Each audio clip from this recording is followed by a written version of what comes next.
सी बालिका वो रोज पत्र भेजती जगन्नाथ जी को, तो जगन्नाथ जी को कुछ और शब्द कह करके संबोधित करती, वो भैया मानती, उसके कोई भाई नहीं थे, वो कहती हे जगन्नाथ जी आप मेरे भाई हो। तो बोले रोज पत्र भेजती महाप्रभु जी को कि रक्षाबंधन पर मैं आऊंगी, मेरी अवस्था अभी केवल 5 साल की है और मैं आपसे कभी मिली नहीं हूँ, मैंने केवल माता जी से आपके बारे में सुना है और मैं आऊंगी जगन्नाथपुरी, रक्षाबंधन वाले दिन आऊंगी, राखी लेकर के आऊंगी, ये जगह तुम मेरे हाथ से राखी पहनोगे ना।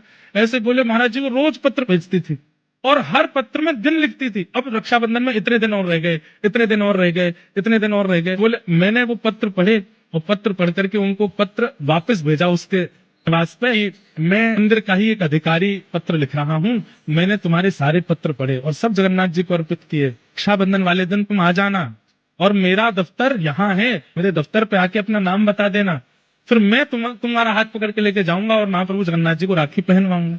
बोले महाराज जी मैंने उसको पत्र लिख दिया। रक्षाबंधन वाले दिन मेरे को भी प्रतीक्षा थी कि वो एक छोटी लाली, उसके इतने पत्र आ चुके हैं, वो आएगी, उसको लेके मंदिर जाना है। तो बोले एक हमारा समय रहता है, हमको व्यवस्था देखने के लिए मंदिर में जाना पड़ता है, तो वो समय आ गया था, तो मैं अपने अधिकारियों को बोल गया कि एक इस नाम की कन्या आवेगी तो वो मेरा पत्र लेकर के आएगी, मैं उसको लेके जाऊंगा फिर मंदिर। बोले हम व्यवस्था देखने के लिए गए, व्यवस्था देख करके आए, तो मैंने पूछा अधिकारियों से कि कोई लाली आई थी क्या छोटी? बोले हाँ, एक 4 साल की 5 साल की बालिका आई थी और आके थोड़ी देर बैठी रही, पता नहीं कहाँ चली गई। बोले मैं फिर ढूंढने निकला, पता नहीं कहाँ चली गई बेचारी, इतने साल से पत्र लिख रही है, इतने दिन से पत्र लिख, उससे राखी तो बनवा दे।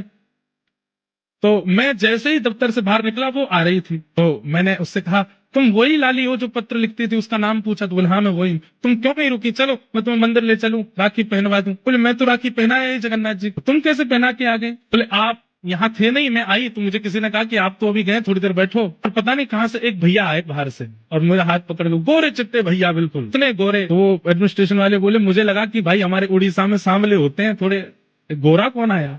बोले गोरे चिट्टे आए और हाथ पकड़ के ले गए और बोले लो यहाँ पे राखी बांध दो और जगन्नाथ जी को राखी पहना दो।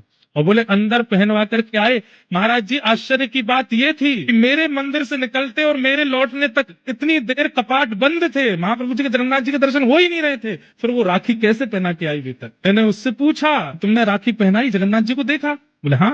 मैंने कहा, मुझे दिखाओ कहाँ बांध के आई हो? बोले भीतर लेके गई और द्वार के पास ही एक स्थान पर जहां पर बंद बनाया जाता, भीतर लोग ना जाए, वहां राखी पहना करके आई। कपाट बंद थे, वो भीतर कैसे गई? बोले गोरे गोरे भैया लेके गए। तो फिर मन में भाव आया कि श्री बलभद्र जी आए और आकर के लाली को लेके गए, बोले जगन्नाथ जी को राखी पहना दे। आज भी एक नहीं अनेक लीलाएं मैंने सुनी है, आज भी महाप्रभु जगन्नाथ जी करते हैं।